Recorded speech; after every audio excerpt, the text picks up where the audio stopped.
Let's talk about my most anticipated book releases of 2026. I managed to find 11 that I want to read.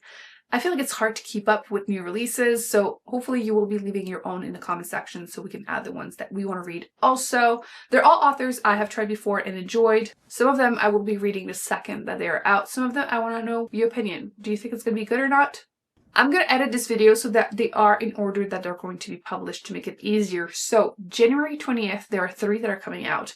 First one is Half His Age by Janet McCurdy. She's the one that wrote her kind of memoir book, nonfiction about her mother, I'm Glad My Mom Died, which that title was definitely eye-catching. I really enjoyed it. I listened to it as an audiobook. She was the one narrating it. And I thought at first this was going to also be kind of memoir nonfiction, and it doesn't sound like it's going to be that. So I don't know if I'm going to read it or not. I think I might wait for some reviews, but it's supposed to still be like sad funny, and it's supposed to be about sex, consumerism, class, desire, loneliness, the internet, rage, intimacy, power, and the oftentimes misguided length we'll go to in order to get what we want. So yeah, I don't feel like it's a topic I really like reading about, but whenever it's nonfiction, I tend to be more okay with it, especially again, if she was the one narrating it, it was more related to her life, but I didn't realize until like now, so I'm a little nervous. I will wait for reviews. Next, a quick shout out also to A Box Full of Darkness by Simone St. James. I have read multiple of her books. Nothing so far has been better than The Sundown Hotel, but I'm still gonna try. The last one, was it Murder Road or something? Was just okay, but 352 pages. She writes these kind of horror, thrilling, mystery. They tend to be kind of cozy to me. She tends to play with timeline. Is it paranormal? Is it not? And most of them, like I said, have worked for me. So at this point, I don't even read what they are about anymore. I just try them. There are a couple of authors I do that with. This one sounds a little bit like that too, like a murder that happened years ago that seems to be coming back to haunt people in the timelines. So I'm gonna read it. The third book, I don't actually believe it, okay? I'm just gonna say it because there's not even a cover. And it's coming out in 2 months. I don't believe it. The Lord of Demons, the third book in the Burning series. I'm currently reading book 2. I waited so long. Book 1 is The Rage of Dragons, and I really liked it. Epic fantasy series. The beginning was really solid. I was intrigued. Kind of epic revenge story. And I liked the magic system, whatever we knew from book 1. So that's why I'm reading book 2 now. But I waited so long because book 3 kept being pushed back and back and back and back. And I don't like to wait too long in between books. And yeah, it's saying the 20th. We even have a number of pages, 432, but there's no cover. So I find that suspicious. I'm afraid. I feel like it's been pushed back at least twice. So if it does come out, I will read it. I'm excited for it still. Epic fantasy series. I want more. But yeah, suspicious. On the 26th of March, a new book is coming out in the Children of Time series. I feel like every time book 1 came out, we all thought it was a standalone. Then book 2 came out. We thought, okay, it's a duology. Then we got book 3, and now we have book 4. I mean, I'm not complaining because I have been enjoying this series. I do think book 1 was the strongest in the series, but I'm still dying to read it. It's going to be 704 pages. I haven't read a hard sci-fi in a minute. I don't think my 2 brain cells will be able to cope, but I did request the ARC for it, the advanced reader copy, and I got it, so I have to now. Don't get me wrong, super excited, but like it's gonna be a heavy book. Look at this cover though. Can we talk about the fact that too many series or just books in general are coming out with the most boring covers ever? And this is gorgeous. This is gorgeous. I can't tell you too much about the actual plot because at this point, what I'm seeing from the summary would be a huge spoiler for everything else. But book 1 was the one, Children of Time, where it's like the remnant of humanity against giant intelligent spiders. It's not a spoiler because you flip-flop between the chapters really early on, and it was great. The ending really shocked me. I was super invested. That's why I'm continuing. And yeah, at this point, things are getting complex. We're just gonna say that. So yeah, I'm gonna have to continue that for sure. On the 31st of March, I think there are 2 books. The first one is an adult romance, which I don't read a ton of, but I've read other books by her, so I just want to continue at this point. This is The Night We Met. Technically book 2 in this series. Say You Remember Me series. Book 1, if it's like her other series, they're like vaguely linked, maybe like a friend of a friend kind of thing, but it's not really. You don't need to have read the previous one.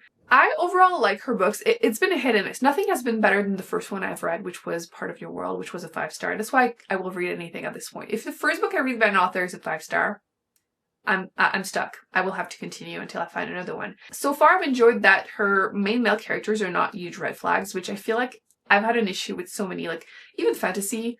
Although, like, if it's a fantasy and he's a villain, whatever, but, like, I feel like so many books, romance books, the men will say, usually the men, will say something awful, and, like, I'm not forgiving him.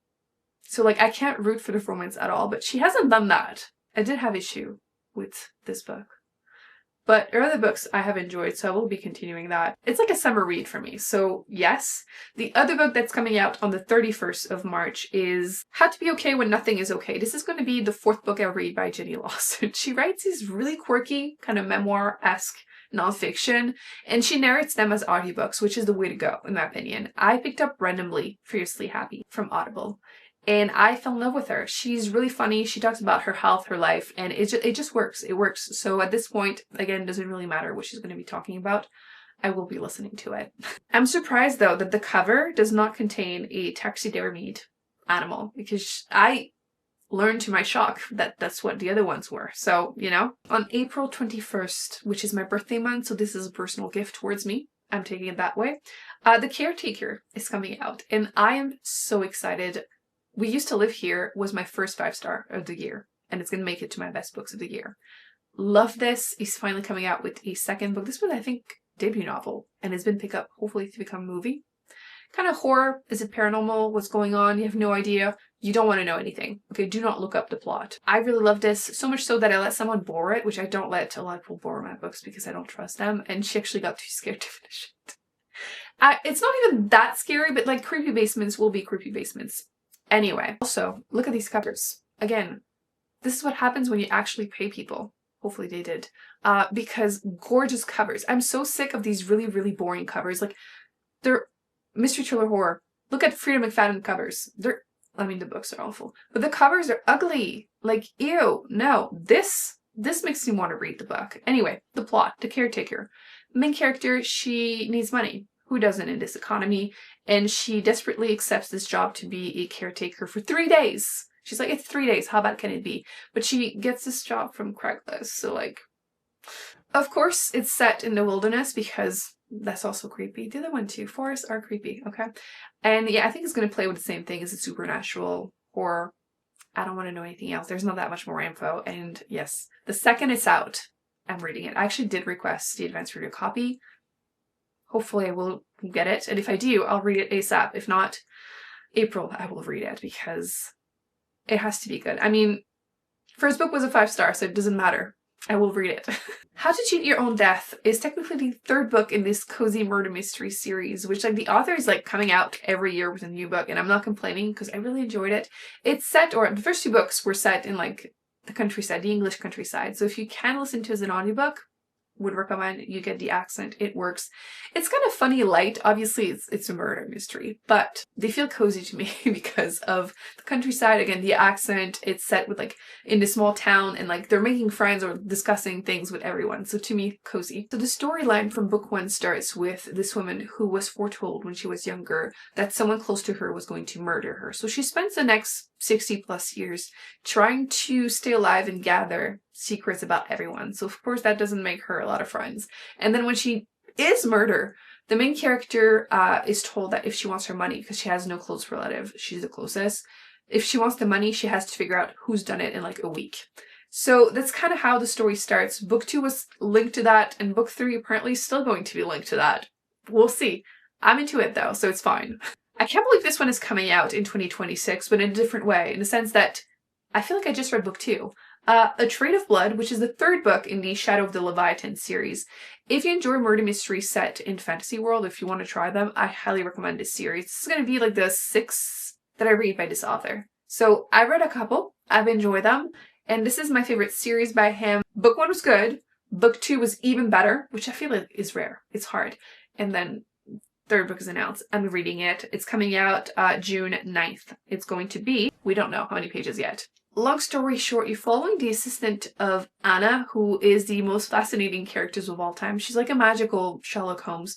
She is hired. Her job is to solve really politically important murder mysteries, and she does it by locking herself in her room with a blindfold and having these weird demands. And the main character is the assistant that is sent to ask the questions, look at places, and his magic is linked to scent. So he's sniffing a vial that smells like something and then associate these memories to the scent so he can go back and tell her everything. And she figures it out, and she does it well. So with the series advancing, you're learning more and more about them, the characters, the world, magic, and I just want to continue. So I'm excited that we're not going to have to wait too long, since it's like a year in between books. Thank you. If you love the Six of Crows duology and you're dying for crumbs, I would recommend adding this one to your list. On the last day of June, we get A Darker Shore, Letters from Ketterdam, which is going to be 2.5. So after the duology, it's just, you know, I say crumbs because, I mean, it's funny, but I really like the characters in that series. I love the magic system. I don't think it's explained enough in that duology. Every time people come for me, but you have to have read the Grisha trilogy first, then Six of Crows, and then, you know, I'm hoping that this is going to be worth it, but I'll probably check it out because at this point I might as well. I've read so many of her books. The next one, I'm super excited to announce it because I don't think a lot of people know, but Arf Kwon is coming out with a new book in 2026 in August, on the 31st of August. Hopefully that's true. It might not even be the real title because it's saying tentatively titled Type A Story. It says that it's a love story set in the capital of Taiwan. It's a coming of age story, and it's set in a language school, which she does that a lot. It works. I'm happy with it. The main character studying abroad in Taipei doesn't learn Chinese before her grandfather unexpectedly passes, and I think it's going to be more literary fiction.